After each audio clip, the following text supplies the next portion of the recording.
My name is Edward. I'm not a doctor. I'm not an orderly. And not even a former patient. I'm a builder. In the past, an employee who hauled concrete, cut rebar, and assembled drywall walls at various sites. Most people, even colleagues, don't remember people like me. We are the people who show up in the morning with a thermos of cheap coffee, leave dusty footprints on the tiles, and disappear in the evening, imperceptibly, as they came. But if you had asked me which place I remember most from my 20 years on the construction site, I would have answered without hesitation, the Ward 13 building. On paper, it was the reconstructed building of an old hospital, not a hospital, but rather a hospice. My team and I arrived there in early spring, when the asphalt under our feet was still covered with ice crumbs, and the building still smelled of musty dampness, mold, and something that resembled old furniture left with other people's memories. It was quiet inside.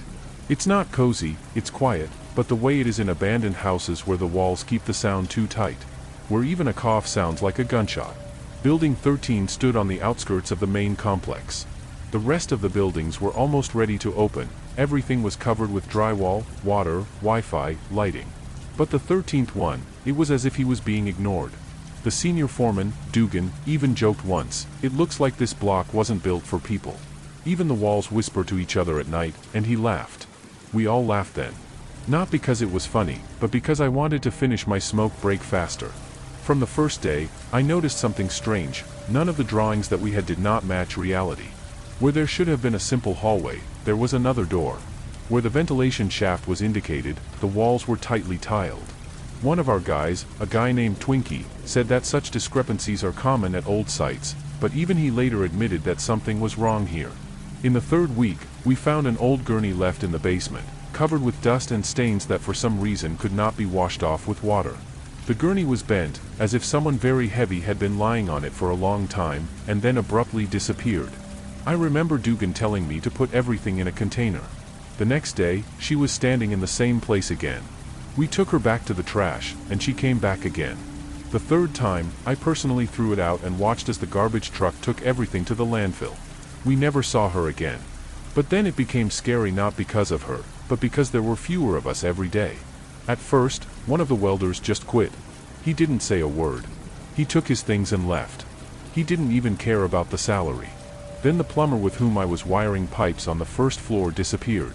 I think I went to the bathroom and didn't come back. His things were left in the locker room.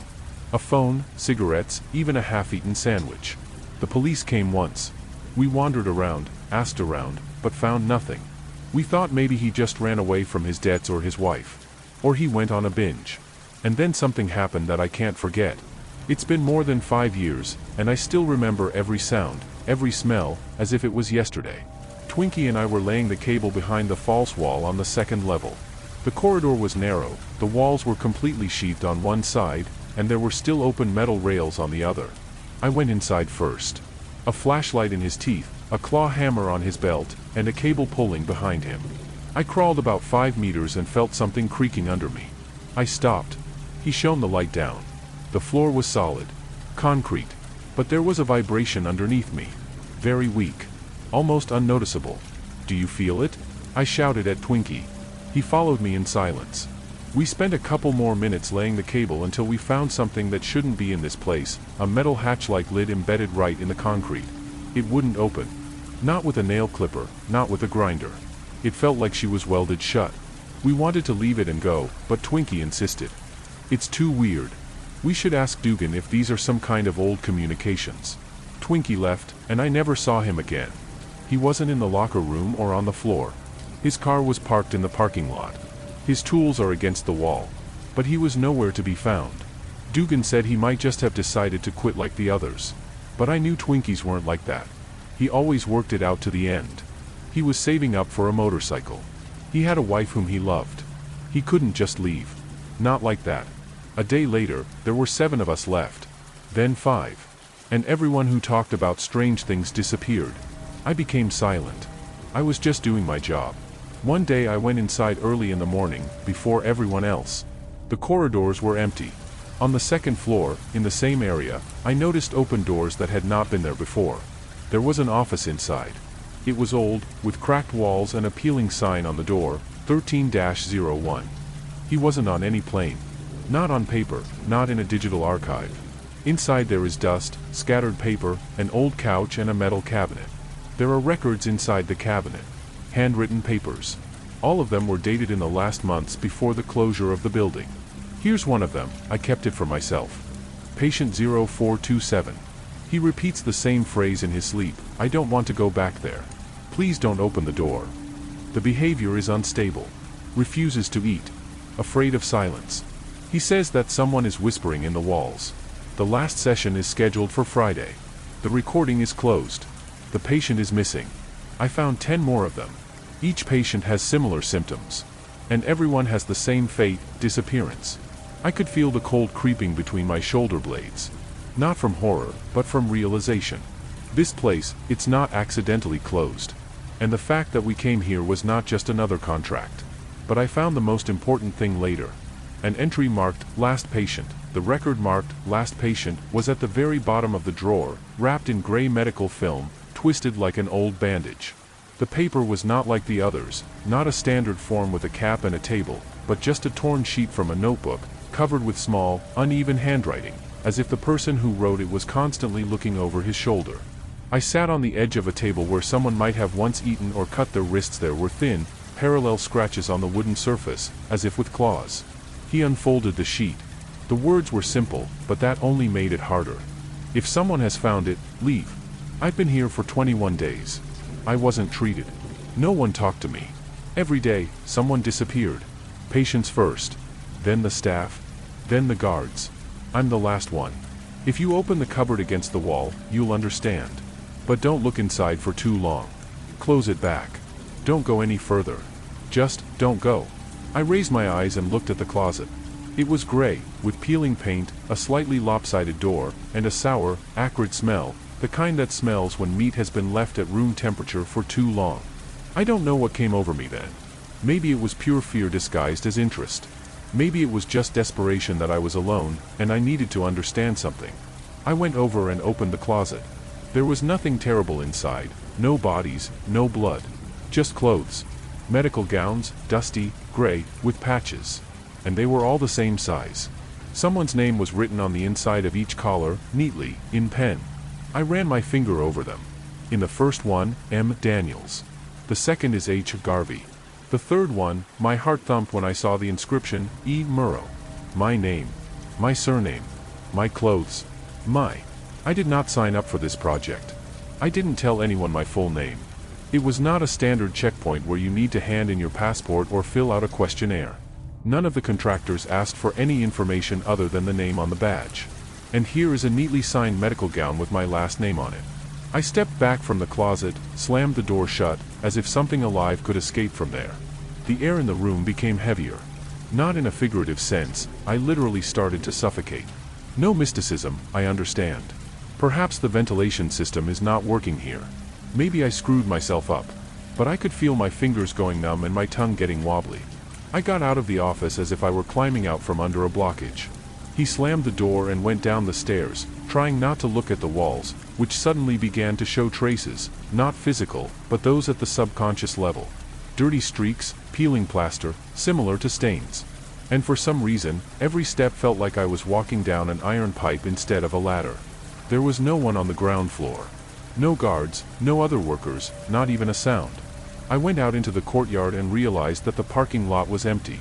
My car was there, but Dugan's and the others' cars were gone. I went back inside to at least charge my phone and try to call someone. But the signal was gone. There is no network. Not a single stripe. Even an emergency call doesn't work. The light was blinking.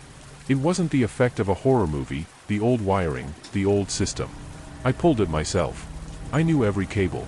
But for some reason, it feels like I no longer understand how this place works. It's like the floor plan of the building is changing every hour. Doors that weren't there appear. The corridors leading to the exit run into a blank wall. I went to the locker room. Everything that was there was lying as it was left.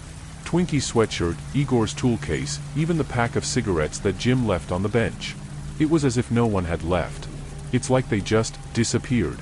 I noticed that my shoes were sticky from the floor. I bent down and ran my finger over the dust and a sticky, stretchy substance that looked like spilled syrup. But the smell, sharp, almost chemical. It's like they're cleaning a room nearby, but no one has washed anything. I heard footsteps. Quiet ones. Irregular. Somewhere down the hall. I froze. Not from fear, but from instinct. I've been working on construction sites for too long not to distinguish when the sound is foreign. I walked slowly towards the spring. Surprisingly, the footsteps did not stop. They didn't accelerate. They just walked like a metronome. 1, 2, 3. I turned the corner and saw a door. Not a human being. Not a creature. It's just an open door that wasn't there before. Brand new. No traces of dust, as if it had just been painted. There was no inscription on it. I do not know why I came in.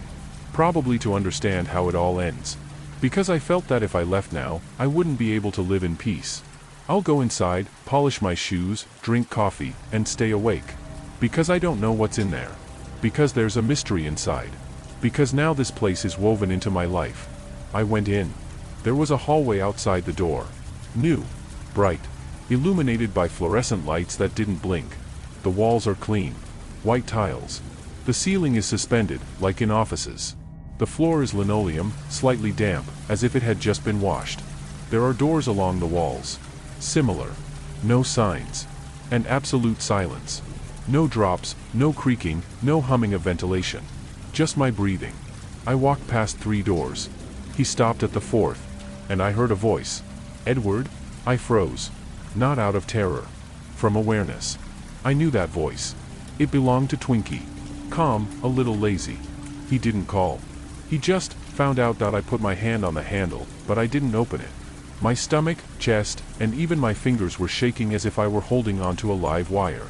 I didn't know which was scarier, if Twinkie was behind that door, or if he wasn't there. He was a good guy. Not someone who gets into fights, but not a coward either. Someone who would never just disappear.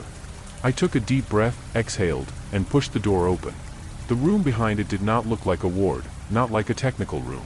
It was an office. It's small, with one table, a lamp, a chair, and a TV mounted in the corner. On the table is a cup with leftover coffee and a folder with documents. And everything. Empty. Not a Twinkie or anyone else. I went in and closed the door behind me. The TV was turned off. I went over to the folder, and again I felt the same tremor that I had felt in the office upstairs. It was as if I wasn't touching paper, but something alive but dead. It's dry and brittle, but it feels like it's still breathing. He opened it. There were 3 pages inside. On the first one is a list of surnames. Lots of names. And almost all of them were strangers to me. Except for 2. Garvey, H, and Twinkler, J, Twinkies. And next to each last name is a column with a note. Some are discharged. Some are transferred. And some are empty. White space. As if they didn't know how to explain where the man had gone. I turned the page. Form. Empty. Only at the top in bold letters, Access to Facility 13. No seals, no signatures. Just a headline. I didn't read any further. I felt uneasy. There was a photo on the 3rd page. Black and white, taken from a surveillance camera. I was standing on it. Alone, in the same hallway. Only the date of the picture was fixed, and it was the day before. I didn't take this picture. I wasn't standing in that hallway the day before. Or, was he standing? I spent a few days there, and they all started to merge into the same thing. I tore out the page, folded it, and put it in my pocket. I needed to get out. That's it. No clues. Without explanation. Just get out. I didn't want to be next on the list. I didn't want to have a space next to my last name. I went out into the hallway and headed back. But something has changed. The corridor I entered now stretched further, and the walls were slightly damp. It was as if the air had been saturated with water, and now everything around was beginning to become covered with a film. The lights began to hum like in a refrigerator. I quickened my pace. Then he started walking faster. Then almost run. There's a fork in the road around the corner. I turned left, at random. There is a metal door at the end of the corridor. Not like the others. Industrial. With a deadbolt. I yanked it. He didn't give in. He hit me with his shoulder. The lock cracked, the door swung open. There's a staircase behind it. Down. Down again. How many floors are there in this building? I remember exactly 3. But I've already gone down to 4. Now even lower. I went down quickly, 2 steps at a time. Sweat trickled down his back. There is another corridor below. Narrow. Almost like a ventilation duct, only higher. There is a door on the left. And a sign.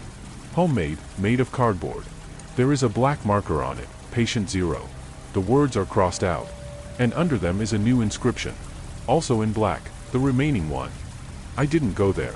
He just turned around and walked in the other direction. There's a passage there, and daylight at the very end. I was running. The feeling that someone was following me was stronger than the sound of my own footsteps. I ran until I ran outside. The courtyard was empty. The sun was in my eyes, but it didn't warm me. I got out of the gate and onto the road. No cars, no people. No signal. Just the wind. I walked for a long time. Then I was driving, and I picked up an old van that was abandoned by the side of the road, and the keys were inside. I drove until I started to see normal houses. People. The shops. City. I didn't tell anyone.